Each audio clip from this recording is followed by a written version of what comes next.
Oh God, always freaks me out. All right. Robin, do we have Jax? Is he here? Jax is with Disney, Dad. Oh, Disney Dad. All right. Well, hey Jax, have fun with Disney Dad. Is he at least in Disney? Nope, he's All in right. Michigan. Okay, fair enough. Fair enough. All right. Well, then I guess we can just jump right into it. So, yeah, this last week I got to reading, and I don't know. Listen, man, I've said it all along, right? I don't have my fancy Prezi thing going for this.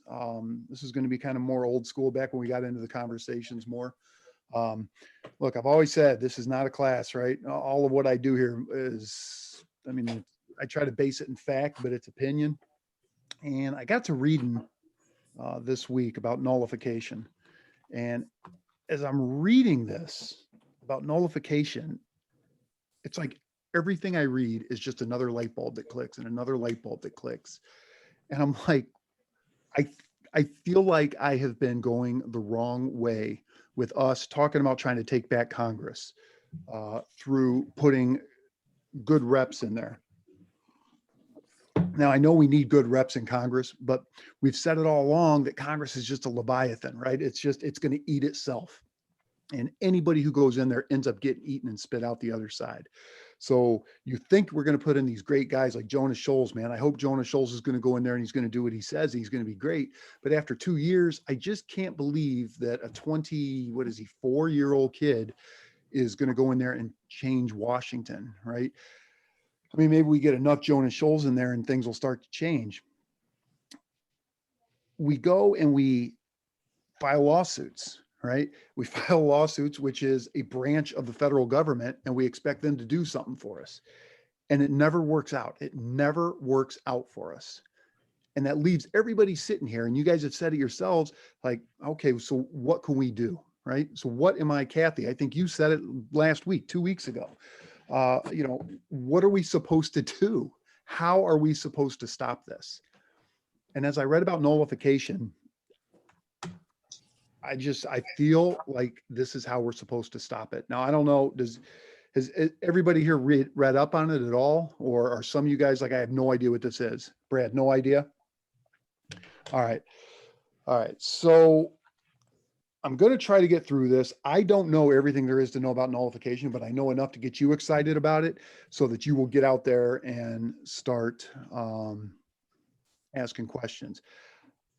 I think the way for us to take this country back is through the states. And when we talk about nullification, you're going to understand why. Really mess with all the notes. So first, the first two definitions on nullification, or the first thing is the definitions on nullification, right? The first definition is to make null, especially to make legally null and void. Okay. The second one, which is the one that we're going to be a little more concerned with, which is the practical definition, is to make of no value or consequence. So keep that definition in mind as we talk about this. So this started out with Madison and Thomas Jefferson, and they came up with this blueprint for a way for the states to rein in the federal government without having to count on the courts, without having to count on Congress to, if Congress passes bad laws, without having to count on Congress to overturn the bad laws that they just passed, which we know they're not going to do. Now, they never came out with a way and told us how to do it, but they came out with the blueprint for us to do it. All right. So we talked about the ways that aren't working, right? We put the right guys in, doesn't work. There's just, Washington's too big. We sue them in federal court through the courts, which is just another branch of the federal government, doesn't work. So what Madison in Federalist 46, and I don't have time to read all of Federalist 46 here, but it is a good read. And when we get done here tonight, you got 2 weeks now, man, just go up and read up on Federalist 46, because that is where it really spells out how nullification is going to work. So what Madison has decided, there's 4 actions that we need to take by individuals and by states when we're being trampled upon. All right. The first is to protest on large scale. Madison called it the disquietude of the people. So we're seeing that already, but we're seeing it on the other side. Non-compliance is the second. a refusal to cooperate with officers of the union. All right. This isn't noncompliance with state laws. This isn't noncompliance with local laws. This is noncompliance with federal officers. So when the feds come down with a bad law and they want the states to help them do it, number three are outspoken governors. And that's where that's going to come in, is that the governors are now going to sit back and they're going to say, look, we're not doing it. We're not giving you resources. We're not giving you people. If you want to enforce this law, you come on in here and enforce it, but don't come to us for help, right? We can't stop the federal government from enforcing federal laws, but we can certainly not cooperate with them and not give them any help. And that has been upheld from the start, from the very first Supreme Court case until 2018, where the Supreme Court has ruled that the states are under no obligation to provide material support, manpower, or anything to help the federal authorities enforce their laws. And the fourth one is state legislation. So basically what they're saying is that, and we're going to go through a couple of these where real life, where it's happening right now. Probably the best example is happening right now, but state laws that fly in the face of the federal laws, right? So in 1850, let's see here, got all my notes here, sorry.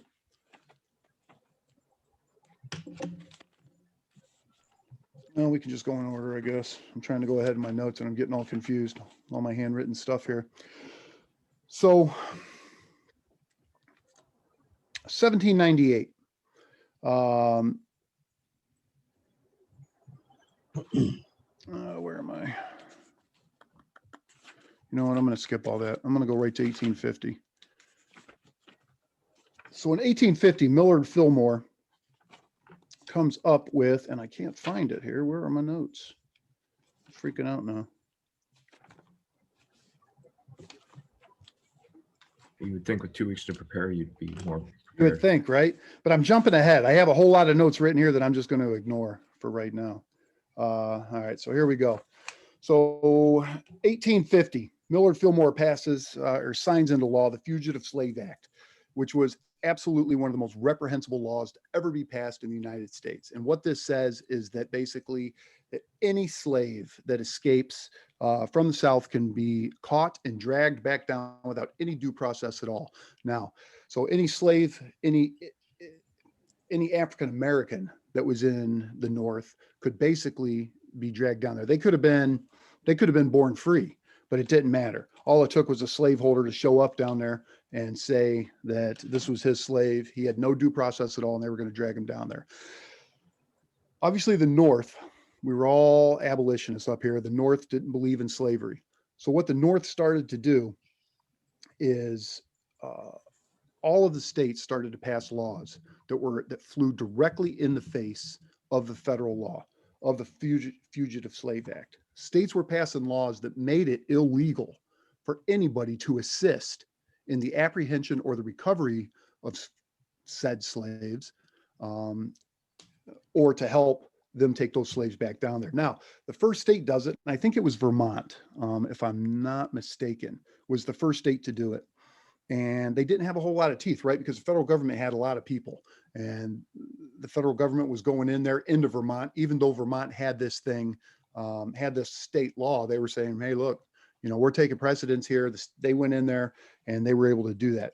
Now, Michigan, Massachusetts, everybody starts piling on. And before you knew it, the feds now had no more teeth. They did not have the people to go in there, and they didn't have the resources to go in there and enforce that law. And the Supreme Court ruled in favor of the state, saying, look, the states are under no obligation at all to help the feds with a federal law. Now, right now, this is where we're at, is that the states are helping the feds in almost everything the feds do, which is why I'm saying that I think it's pretty important that we start getting the right people into our state legislatures that understand nullification, understand the state sovereignty, and aren't going to be privy to this anymore.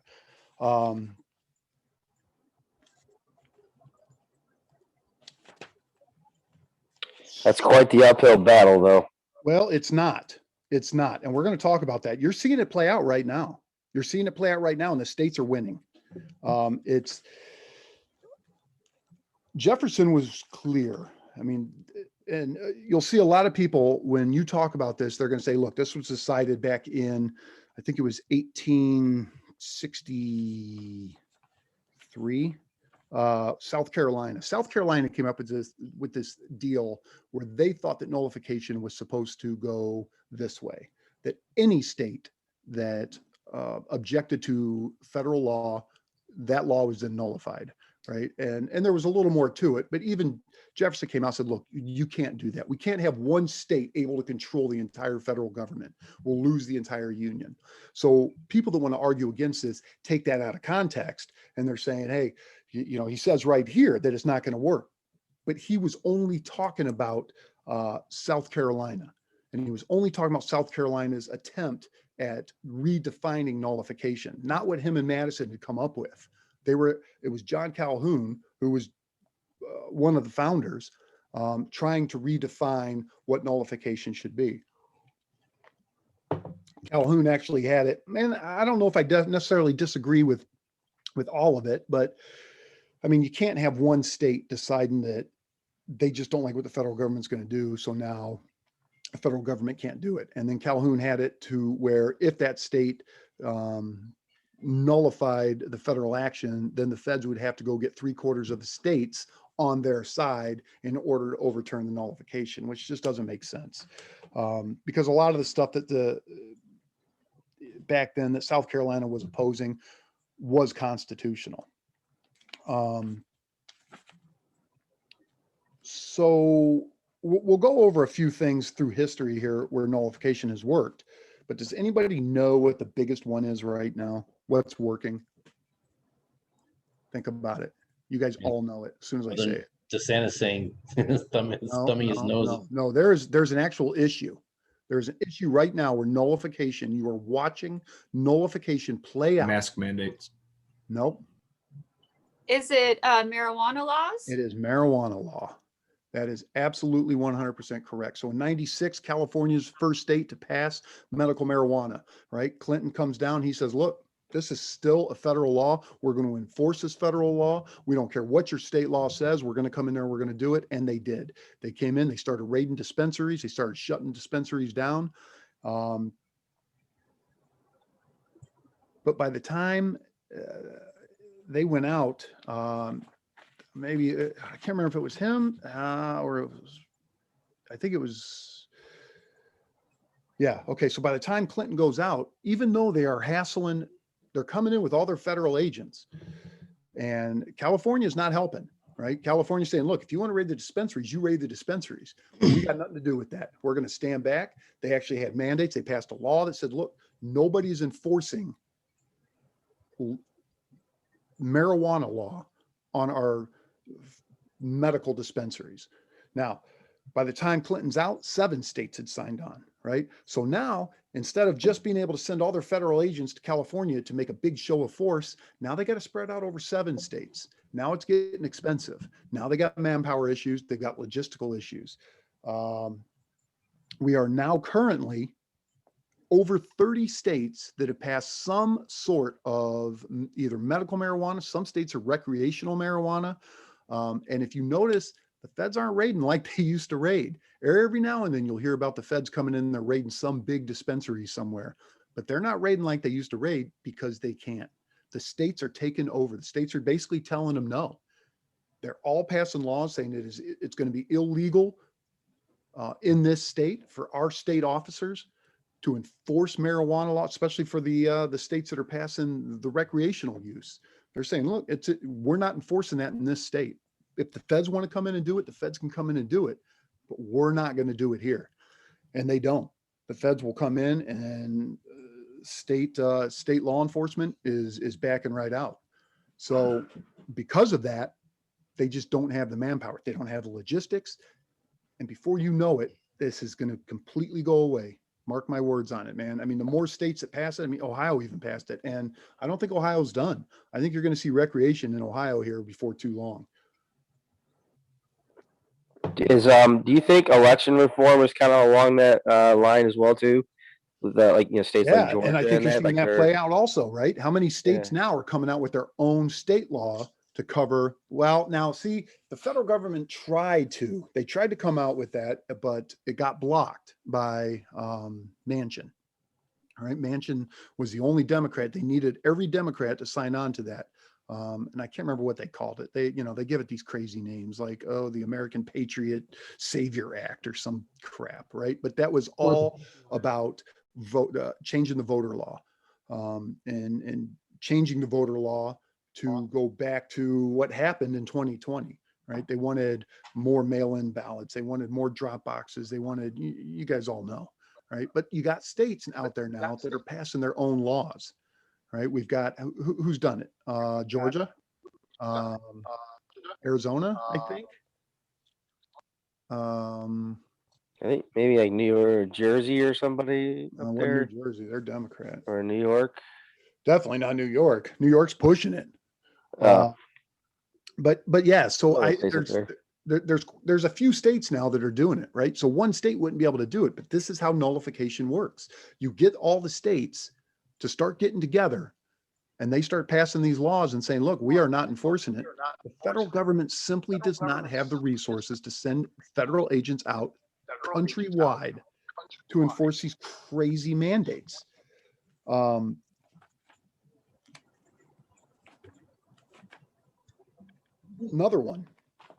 Another big one was prohibition. So when the 18th Amendment was in, I'm getting feedback from somebody. Who is that? Bill, Is it Bill? All right. sorry to call you out, Bill. No, that's all right. It's always good. So in 1933, so we get the 18th Amendment repealed by the 21st Amendment, right? Ending alcohol prohibition in the United States. Now, people think that it was just repealed because there was such an uprising from the people, blah, blah, whatever. But that is not the case. So what happens is that everybody, when the 18th Amendment is passed, when prohibition is passed, all the states start passing laws because they thought they were obliged to do so, to enforce the liquor laws, the liquor prohibition.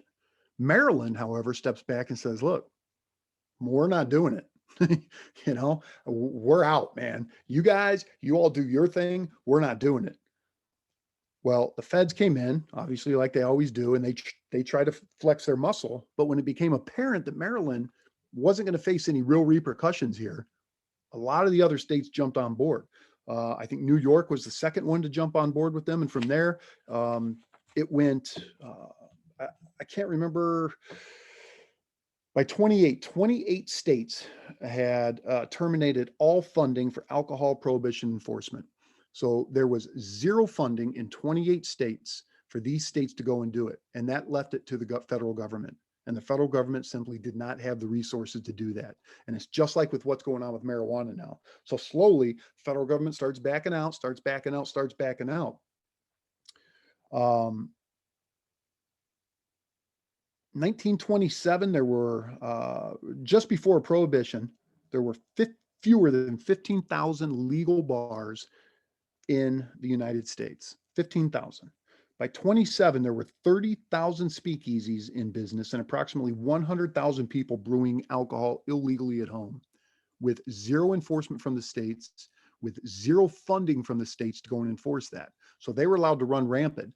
Show me how the federal government is going to have the manpower to come out there at that time, and they were even smaller than they are now, to go into every single state and start enforcing this. They couldn't. And that's why they finally backed off and it got repealed, because they knew that they had lost. There was no way that they were going to be able to enforce this. And you look at what's going on now in this country, and this is the way to do it. But we got to get the right people in there, right? We can't count on the courts to do it. The courts aren't going to do it. In fact, the courts upheld the federal marijuana, the Fed's stance on marijuana, and upheld their ban and their laws on it in 2005. And that, where are we now? We're over 30,000, or we're over 30 states. So clearly the states are like, look, this is us, man. We're sovereign. We're making these laws. There is nothing in the Constitution that gives you the right to do this. If it's not in the Constitution, they can't do it. So basically anything that is not enumerated to the federal government in the Constitution, the states have the right, and as Jefferson put it, the duty to nullify. But we've let them get away with this for so long.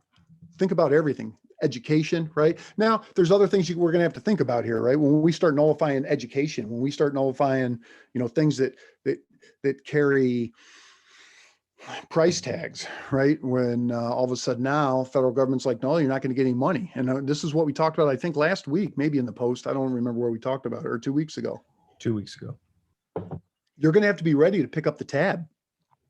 I mean, if the federal government is not going to fund Ohio schools, then you're going to have to be ready to pick up the tab, and your taxes are probably going to increase. But personally, I don't care, right? And that's what we talked about. I will spend my money on my schools here. I have a problem spending my money on, California schools, right, through the federal Department of Education. But I will go ahead if they want to raise my taxes in Ohio and all that money stays here, and and there's other changes that we can be making in the state once we start nullifying education law through the feds, where we can. I mean, I've always agreed with the fact that funding for the student should not be tied to public schools. Funding for the student should be tied to the students. That's it. Student wants to go to private school, that funding should follow that student right to the private schools. And that's something that we could do here in Ohio. I think you're going to start seeing that more and more now too. I think a lot of people, with this whole CRT argument, the discussion and all that, I think you're starting to see a lot more people get, their eyes are being opened up to how their schools are being run now. And I think you're going to start seeing people being more invested in But what's going not on in their just kids' school. not just people though, right? States Yeah. are passing laws that are banning and prohibiting critical race theory from being taught in their Right. schools. Now, Yep. the federal government is trying to mandate it, but the states are finally stepping up and saying, look, no, we are sovereign. You can't come in here. Show me in the Constitution where it says that you are allowed to come in here and dictate how we're going to teach our kids. It doesn't, and you can't. So they're going to pass these laws. The feds are going to come in here and try to do their thing. But this is how we nullify. You get all these states together and say, look, we're not doing it. What are they going to do? Are they going to pull education funds from every conservative state? Good luck. I don't think they're going to get away with it. Right. Now you got guys like Jonas Scholes who wants to go into Congress and he's running on abolishing the Department of Education. Now it's easy for Jonas Scholes to say that because he knows that it's not going to happen this year, next year. It's not going to happen in 10 years. And it can't. I don't think we can just shut down the Department of Education. But, we start getting the guys in there that recognize state sovereignty into the federal level. And we start getting state level reps in there that understand state sovereignty and stop playing this game with the federal government and start. I don't understand for the life of me right now why every state does not look into nullification for every single unconstitutional thing that comes down the pike. Now, I'll give it to them that it seems like they're starting to, but nullification is not being talked about in the mainstream. Well, obviously not mainstream media. It's not going to be talked about, right? Because this is exactly what the federal government does not want. And I can assure you right now, the federal government does not want a bunch of folks sitting around on Zoom talking about nullification. I can promise you that. They do not want folks getting together talking about nullification. They do not want state reps talking about nullification, right? Because they know that the Supreme Court is on our side on this. Now, the Supreme Court has never ruled for nullification. They've never ruled and said the states have a right to nullify laws, but they are very clear all the way up until 2018 was the last ruling that we are under no obligation to provide the feds with any assistance at all. It's anti-commandeering is what they call it. Isn't that a lot of what's happening with the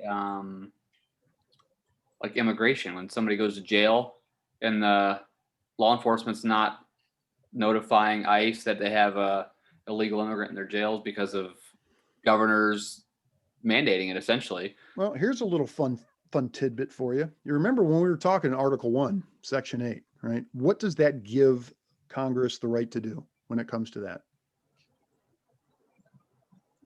or the executive, Congress, it gives them the right to set naturalization. Nowhere in the Constitution does it give them the right to control immigration. Nowhere. Naturalization, absolutely. Immigration, absolutely not.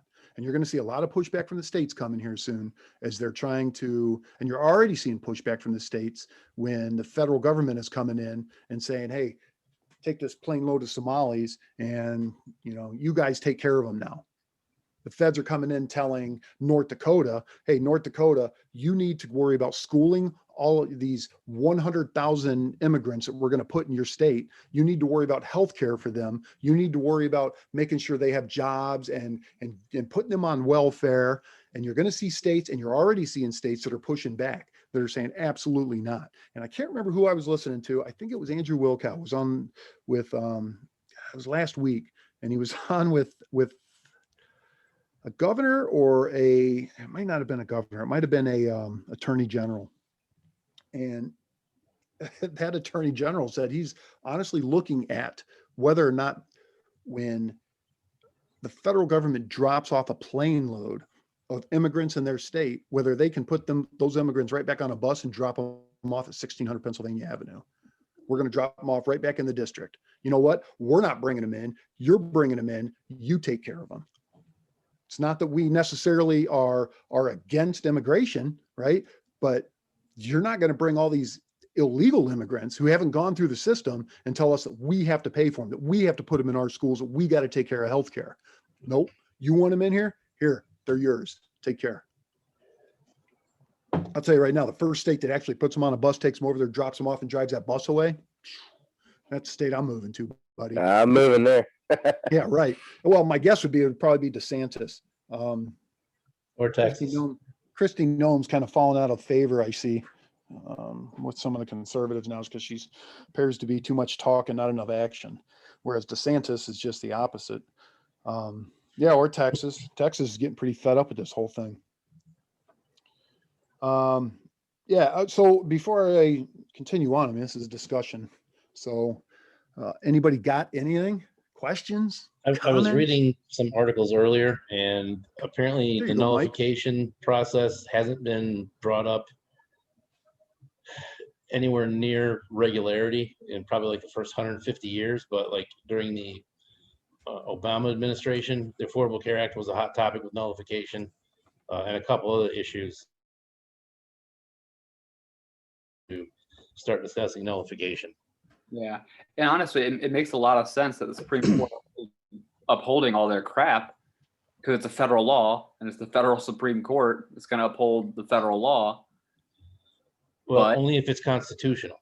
Right. Well, that's the way it's supposed to work, right? That's the way it's supposed to work. But Right. we've seen Supreme Courts in the past, recent past, that are legislating from the bench. Right. So we can't count on the courts. You can't count on the federal government to fix the federal government, is I guess what I'm saying. In a perfect world, the Supreme Court is going to take care of the Constitution, right? The Supreme Court is going to say black and white, yes, no, but they don't. They don't. They look at who appointed them. They look at,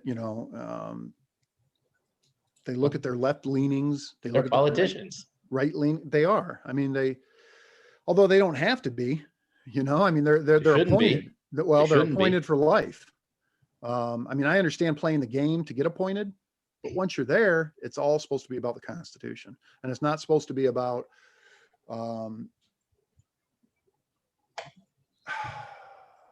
it's not supposed to be necessarily about you interpreting what you believe the Constitution means. It is about looking at the facts and whether or not those facts match with what the Constitution says. But unfortunately, there's just way too much interpretation coming from them.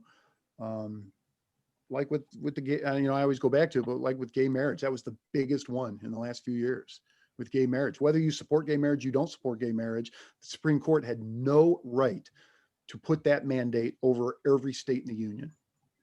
There is nothing in the Constitution that gives the federal government the right to dictate who marries who, right? Whether you want to marry, you're a boy, you want to marry a boy, you're a girl, you want to marry a girl. Well, there is nothing that gives the federal government the right to dictate that. That is a states' right issue all the way. The Supreme Court dropped the ball on that 100%. Well, where were the states on that one though? When it comes to nullification, I mean, did any states challenge it? Well, there are states that are challenging it. Are they still challenging it? Yeah, I mean, I could really care less who you marry, but I mean, if it comes down to the federal government is making this law over the entire all 50 states, I mean, that sounds like a state issue. I just wonder how much of this though is going, I don't think it's as easy as just saying, we don't think men should be able to marry men in the state of Ohio. I don't think it's that easy, because now you're getting into civil rights issues, and that's where the federal government is coming in and saying, hey, this is a civil right issue. And I think that's probably where it's getting muddy in court. Well, I think actually, if I remember correctly, the basis of that argument was they wanted, I mean, if you were not married, but like you were with a long-term spouse, not Right. married, but a long-term person, you can have, they can share benefits, for example, like medical, Right. death benefits, stuff like that. I think that was the basis of the argument, which, I'm in total agreement on, but I just still don't think that it should have been a federal thing. Absolutely It should should have been not a have state been. issue. It absolutely should not have been. Jeff, you got anything? This is usually the kind of thing you chime in on. Well, isn't that civil union? You share the benefit. Well, I don't mean just But- that. I just mean the whole nullification. Yeah, but not all states Nullification. allowed civil unions for benefits. Well, it's what I always say, man. Look, if Ohio's not going to allow it and you want civil union and Kentucky Move. does allow it, You can go to move. Kentucky. I mean, that's the way this was set up. We're all individually sovereign. We are sovereign states. We're the United States of America, but we're not America. You know what I mean? This is not one huge landmass. We're not one. We are the United States. We're united sovereign states. So, I got a question. oh boy. And she's back. So I got my rugged Constitution, 1959 edition, Ooh. and I pulled up Article 6, Clause 2, which basically just says, judges can't go against any constitutional laws, no matter what their state laws are. And in the rugged Constitution, it breaks it down so lovely. And one of the things is order of laws in the United States. Number 1, the Constitution of the United States. Number 2, laws and treaties of the federal government. 3, constitutions of the states. 4, laws passed by the states. And 5, laws passed by county, town, and city government. So it says you give the orders, what you give and what you get. You give the orders that the Constitution, treaties, and laws of the United States shall be supreme, that is, shall be above laws and local laws, state laws and local laws. How is the federal government able to make a law saying no marijuana across all of America in the first place? And then if that is the case, according to Article 6, Clause 2 and the breakdown of it, it sounds like we are always going to be trumped. Like it's never going to happen that you could fight You know what? it. All right. So let's We talk go about it. against supremacy. Let's talk about it. Do you guys remember what this is? What clause is this? Come on. What clause is this? What clause is she talking about here? Article 6, Clause 2. Yeah, but what's the name of it? Primacy The clause? supremacy There clause. we go. Yep, the supremacy clause. So let's talk about supremacy clause. So the text of the supremacy clause, and I actually have it in my notes, so thanks for the nice segue. This Constitution and the laws of the United States which shall be made in pursuance thereof, and all treaties made, and which shall be made under the authority of the United States shall be the supreme law of the land, and the judges in every state shall be bound thereby. Anything in the Constitution or laws of any state to the contrary notwithstanding. So the key words here, what do you guys think the key words are in the supremacy clause? Constitution. There's 3 words. Notwithstanding. In pursuance thereof, right? So what they're saying, in pursuance thereof, the Constitution and the laws of the United States which shall be made in pursuance thereof. The Constitution only gives the federal government the right to enforce what has been, it gives them the authority over what has been enumerated to them. Anything that has not been enumerated to them is not in pursuance thereof. In pursuance thereof is what has ever been enumerated to the federal government. All right. So just because the federal government comes out with a law does not mean that it is that it is the supreme law. Now they come out with a law, something that has to do with the military, right? With raising armies and navies. Okay. They're allowed to do that, right? Taxation, they're allowed to do that. But drug law, marijuana, nowhere in the Constitution does it say that. So just because they come out with a federal law that says, look, you can't smoke marijuana anymore, that doesn't make it the supreme law, because they are outside of the in pursuance thereof. They have outstepped their bounds of where they're allowed to make laws. Does that make sense?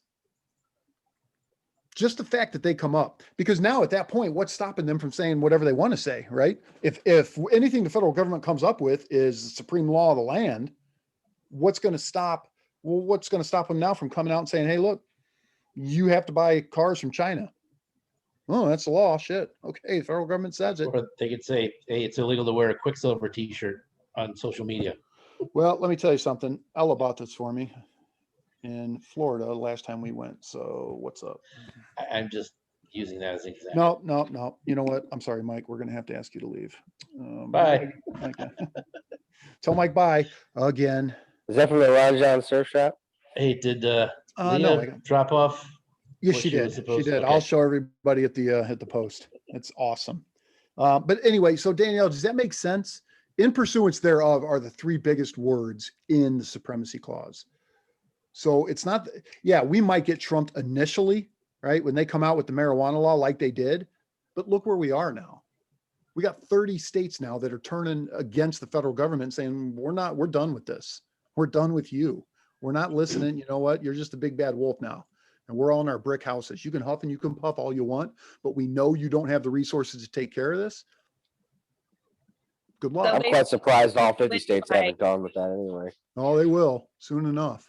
As soon as they realize they can make tax money off the medical marijuana, they'll buy in really quick. Exactly. Well, That's where I too, was with going. nullification, man, nobody wants to be the first, right? Because if you're wrong, if everybody doesn't agree with you, then you're just that guy, right? And the federal government is going to come down on you.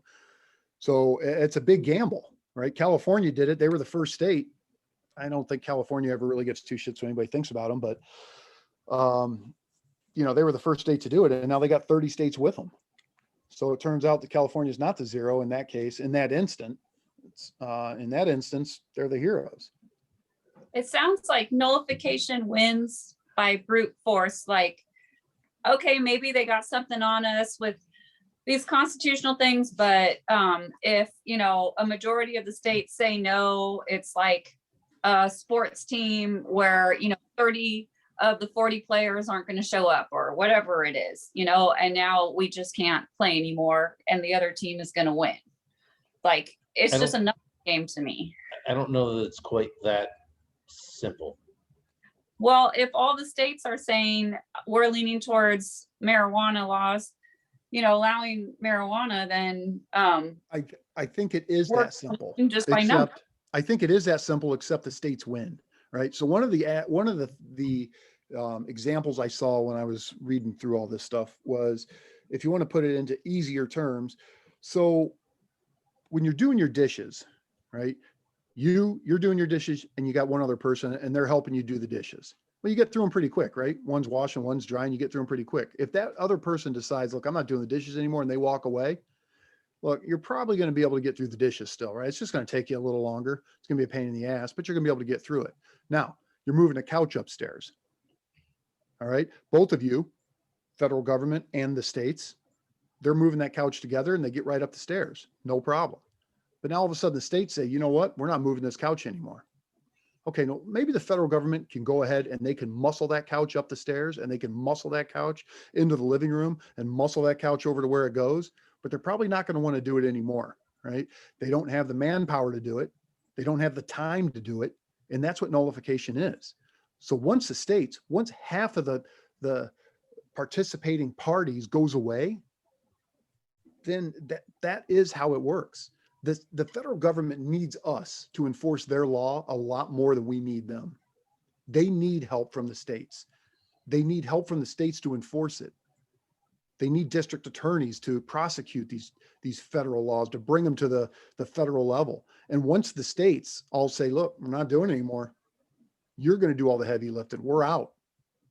That's how you win it. And you know what? It's not going to be overnight. I mean, they've been fighting the marijuana battle since 1995, right? But they're getting close to winning it now. And they're going to overturn these federal marijuana laws. I guarantee it.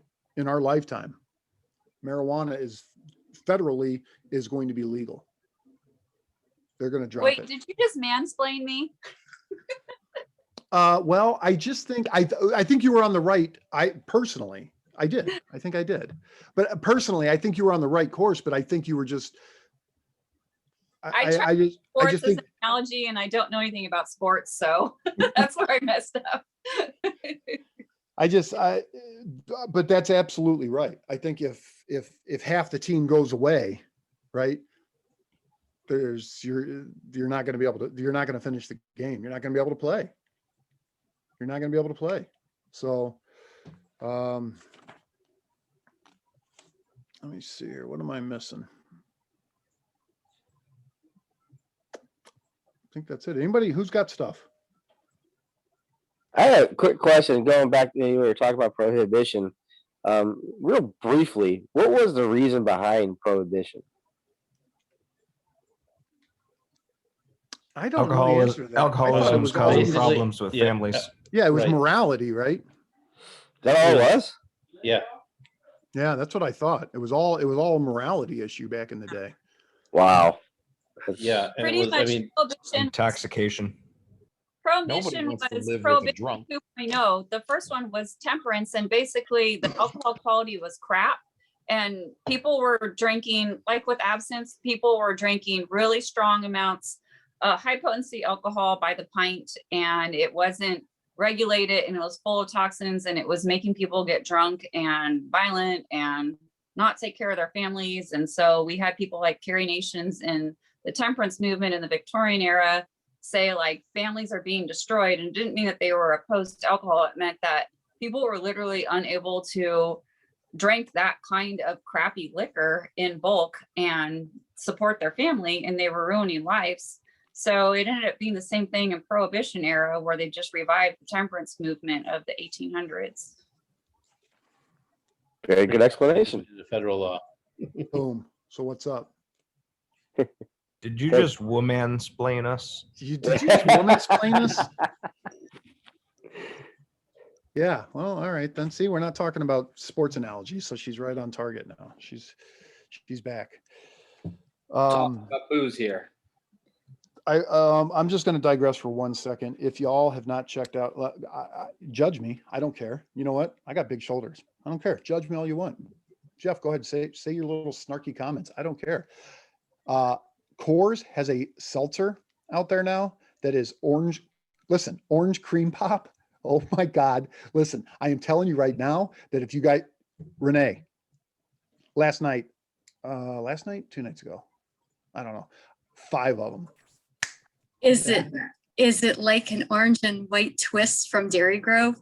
Yes. When you open it, that's all you smell, but it's 4.5%. So anyway, Ooh, moving I want to on. get one of those. I might check Moving that out. on. I just wanted to, I digress. So Oh, sorry. listen, Okay. I got to reading about nullification, and I got pretty excited.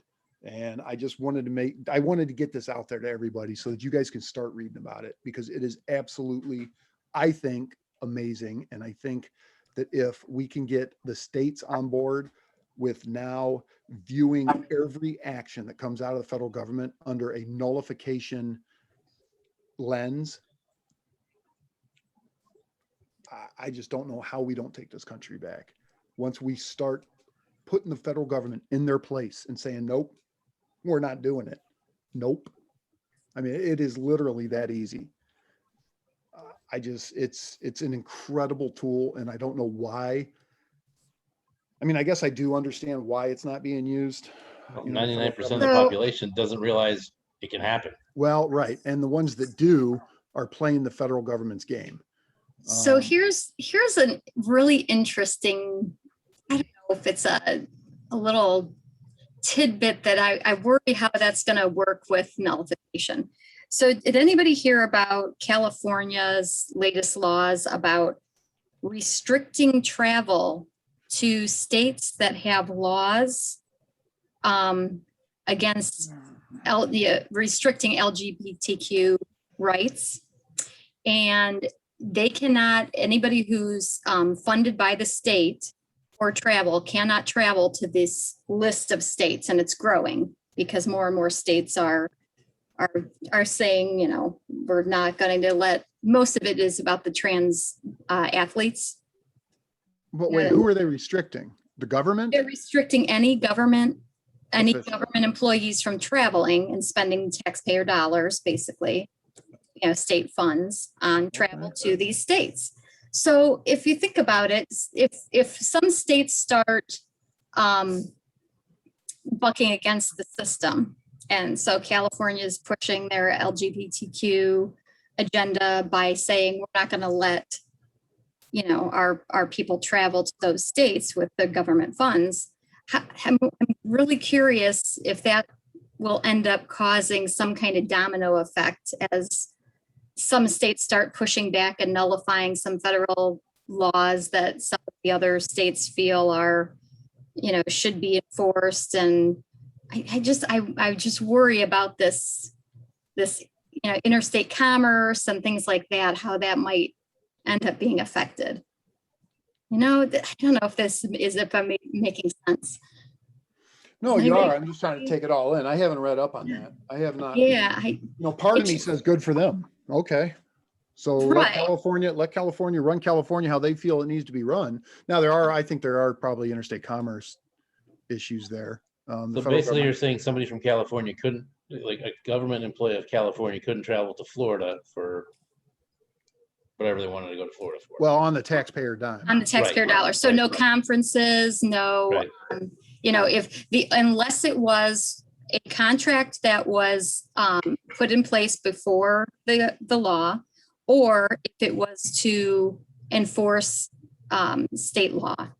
So I think that'll work until you start getting big states like Texas, like Mhm. Florida, like, you know, where they need, for whatever reason, to be dealing with these states.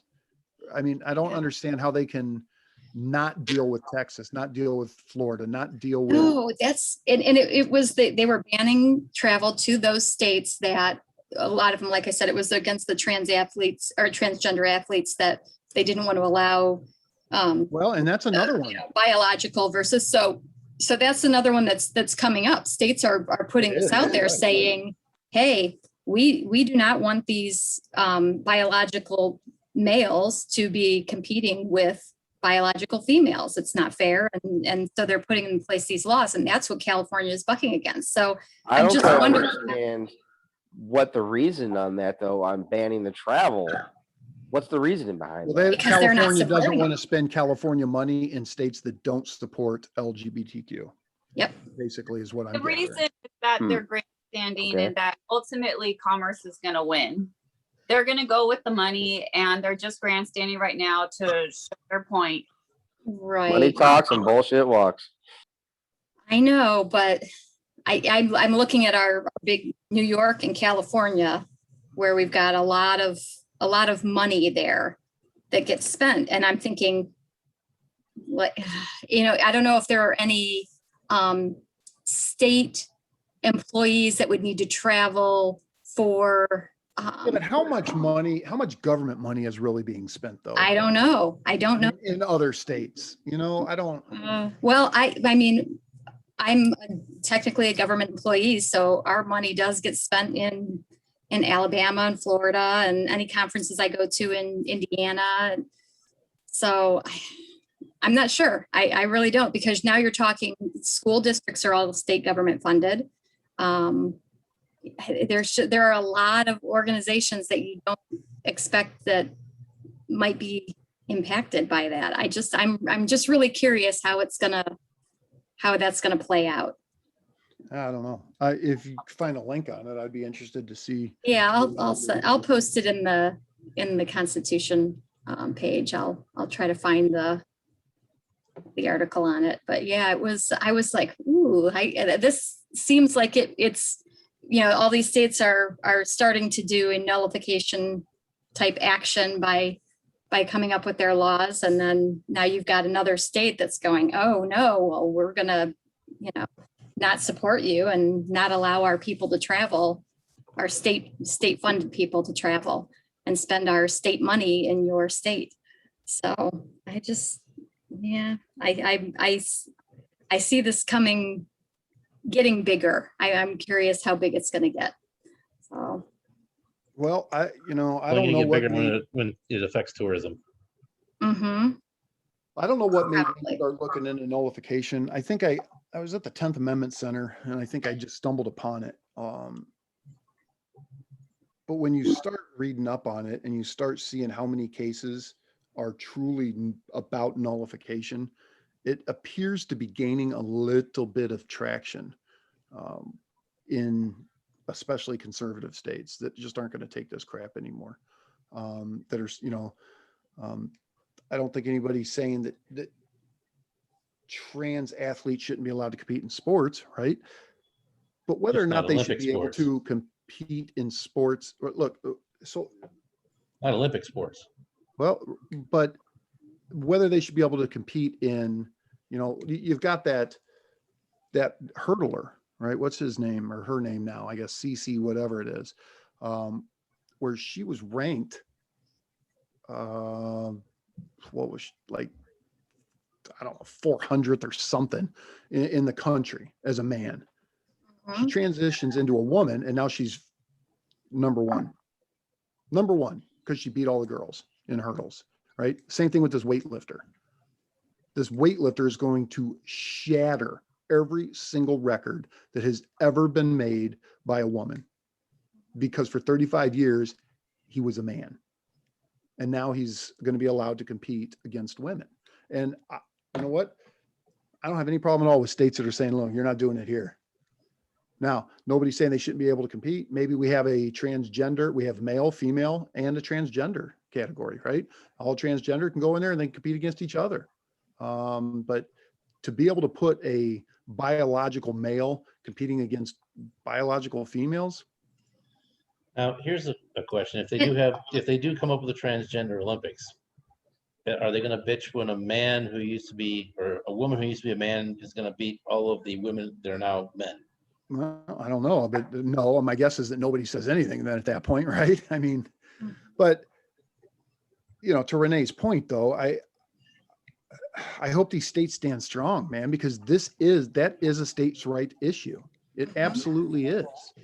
Well, you look at the voting rights or the voting laws that happened in Atlanta and Georgia, and they pulled the MLB pulled out of there. Well, I mean, all of these based off a lie, but yeah, I know it was, but I'm just saying, I see this trickle down effect happening and starting to affect money and livelihoods of people. I just, I hope that that people that are nullifying would stand strong and that's going to be the support. thing. The thing is Yeah. going to be whether or not they're doing it for the right reasons and they have the Right. strength to be able to do it for the right reasons. Right. I think that there lies the issue, though, is and it goes back to what you said at the beginning, about getting the right people in there. But the problem is, you get the right people in there, and after a couple of years, the bureaucrats and the lobbyists become too luring and too tempting, and they get caught up in that loop. Yeah. Right. That's the problem. Yep, and that's why it comes down to you just got to eliminate the lobbyists. I mean, I think you focus. I Amen. don't know, man. I agree with that. I agree with that. We still have work to do. Don't get me wrong. I don't say we just wash our hands of the federal government, but I think you start focusing on your states. I think you make your states strong. That we start making the states strong enough to be able to stand up against the federal government. We're not going to change federal government, not in our lifetime. Um, I mean, we can get one or two in there, I mean, it's going to be a long process if ever. Look at No, Donald, it's gonna be worse. It's Look at gonna all get the worse power- before it gets better. look at all the power Donald Trump had, and he got eaten up, man. I mean, he's out for 150, he's out for 150 days and things are as bad, if not worse than they were before he went in there. Everything he did was erased. No, because he started a movement. And I think that pushed all of these, We'll see. I think that all of these people, Agreed. these but states that are everything nullifying, Agreed, but everything he accomplished in the federal government has been erased. It is right back to the swamp. It is right back to business Right. as usual. but how quickly did he turn it around? He turned it around in 4 short years and then, And how quickly did they erase it? and they erased it that quickly, 100 days. but they started a groundswell of people that are fed up with federal government now. And I think Sure. that's making a change. So I agree with you, but I still fall back on, I mean, the more I read about nullification and mhm. I still think that you make the states strong enough to realize they have the power, that they have the Yeah. power to stand up against federal government. I think what Jim's saying though is that, yeah, I mean, like when 45 came in and he did what he did, and all of a sudden, and everything was running great, and how fast, and Right. that just shows how powerful that they are.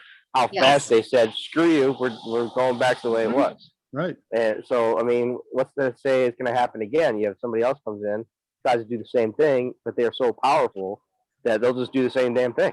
3 I months. mean, they later, were Yes, it's erased. they were I'm dead set looking- on erasing everything from the day he was elected.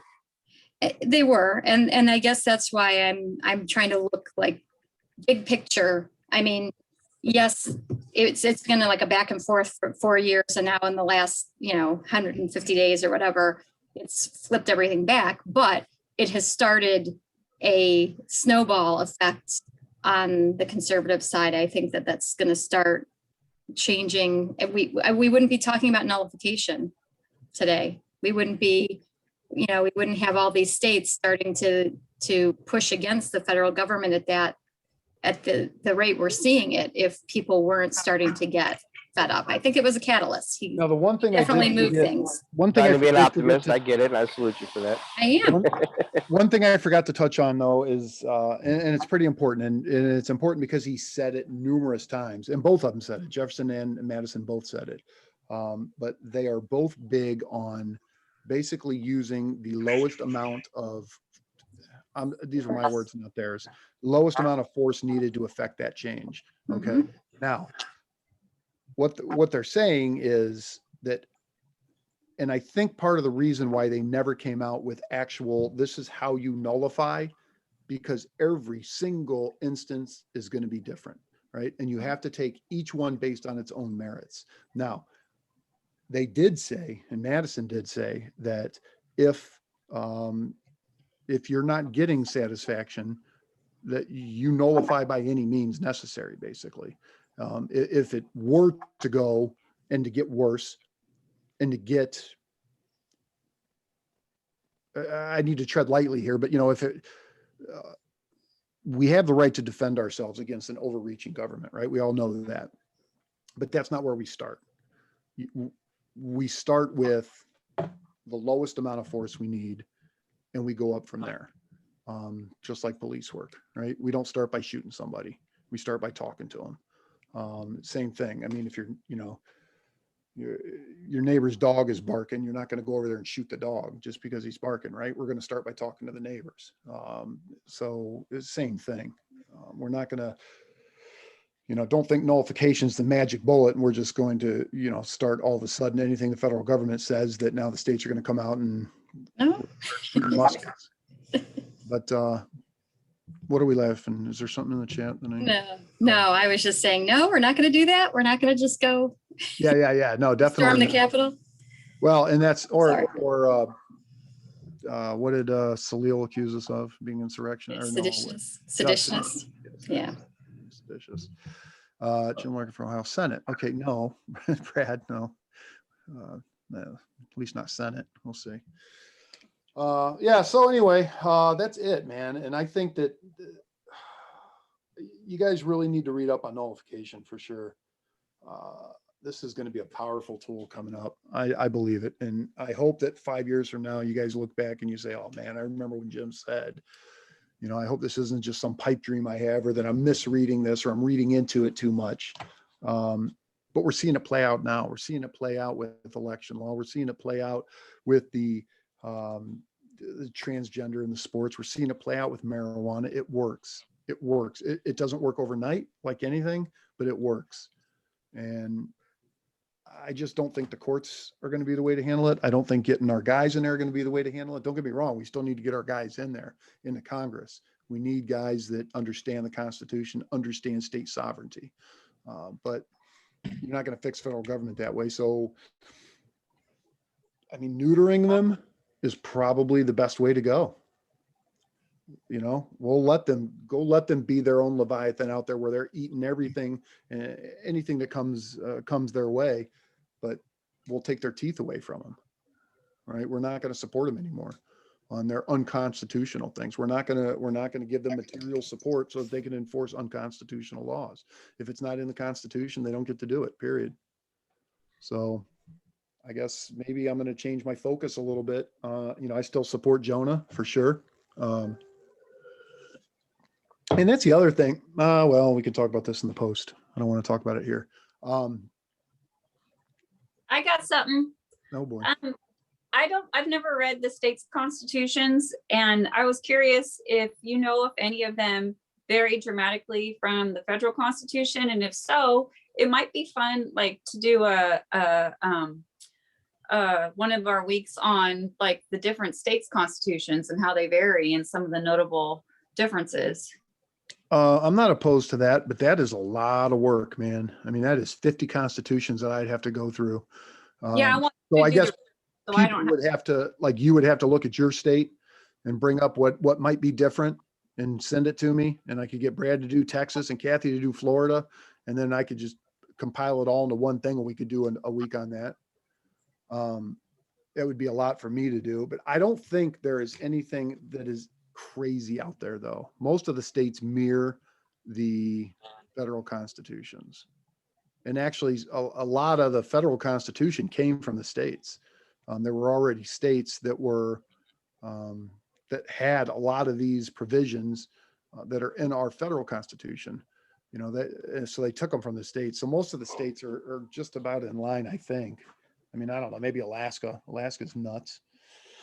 They get a little crazy up there. Who else? Texas could be. Texas is a little crazy. Brad would have to look into Texas. I know Ohio's pretty well. We're pretty middle of the road. Where are you, Illinois? Yeah, I'm in Indianapolis. Oh, Indiana. That's right. Indiana. I was close. So, yeah, I mean, I'm not opposed to branching off either. I mean, I kind of like this. I kind of like coming off every couple of weeks, maybe, and we'll just talk about something else, some real life stuff that has to do with the Constitution. But yeah, you know, I'm going to find somebody who knows about nullification, who can come in here and maybe explain things a little better. Like I said, I'm just getting into it now. But there's the 10th Amendment Center. They're on Facebook, but if you go to their website, there's a lot of nullification. They started out as just basically about the 10th Amendment, but now they're into everything that has to do with states' rights. So if you go to the 10th Amendment Center.org, I think it is. And then on Facebook, they're also the 10th Amendment Center. You can do a lot of research there for nullification. Stay away from Wiki. I looked up a few things on Wikipedia, and even just the short time that I've been researching some stuff here, I know I found some pretty glaring errors on Wikipedia's site. But there's a lot out there, but man, just get up to speed on it, because this is the way. And I'm going to change my focus now. I'm going to get right. I'm going to get deep into my state now. A Mandalorian reference there. This is the way. Some of y'all know what I'm talking about. Anybody who's laughing right now is in the nerd herd, so I don't know. Yes, sir. I'm a So far, nerd. it's Mike. It's Daniela and Chris. I have no idea what you're talking about. Star Wars. You would like it if you watched it. Anyway, that's it. Questions, comments? See you in the post real quick. I've only got about a half hour though. I'm out, man. I got to go to bed. All right, we'll go to the post real quick because I got to run something by you guys. We'll talk. All right, I'll see you guys. Thanks.